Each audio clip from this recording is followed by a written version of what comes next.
Is there anyone that you look up to in the world of hypnosis or otherwise?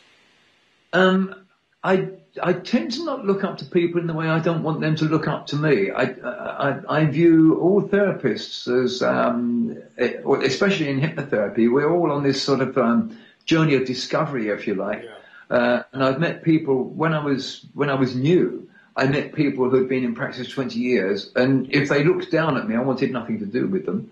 And when I run conferences now, I sometimes get somebody come to me to talk to me who's been maybe not even yet in practice, and I'll give them as much time as I've got. I've never liked the feeling of looking up or looking down at anybody. I love the feeling of equality, and I've always worked at that.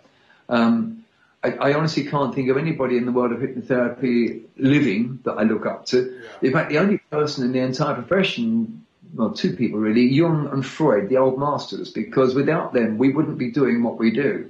Freud made many mistakes. Yeah. But what I like about him as a researcher was that he was a genuine researcher and had no trouble in saying, I was wrong. Yeah. On his second introductory lectures, which he never delivered, he was too frail.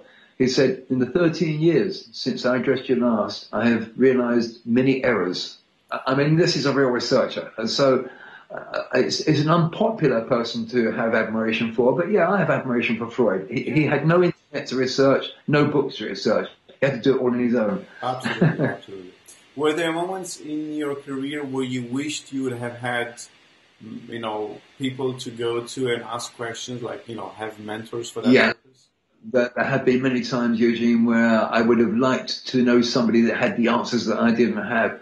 But I discovered very quickly that when I asked people questions, a lot of the time they would give me an answer because they were frightened to say, I don't know. But I was very good at seeing that the answers were wrong. So, yeah, there have been many times when I wish I could find somebody who was honest enough to say, I don't know, but I'll find out, And I've had to do pretty much everything that I wanted to find out on my own. And initially, I would I'd spend a day down in the library researching, or in a bookshop. Until 1996, I finally got on the internet. I was one of the first ones on the internet. That was just amazing. And it wasn't like now. If you wanted to go into a library on the internet, you had to spend a lot of money on a dial-up modem, which took forever. I did a huge amount of that as well. Absolutely. If you were to give just one single piece of advice to someone who is starting to practice hypnosis, what would that be? Research. Constantly search and research. Because when you're researching the field and trying to find out new about it, you discover new things all the time. Nobody could live long enough to know everything there is to know about the hypnosis and hypnotherapy and the way that we can work with the mind. And I mean, I've been doing it 25 years, and if I'm researching something for a new project, I discover stuff I didn't know all the time. And I'm absolutely positive, there's more out there that I don't know than that I do know.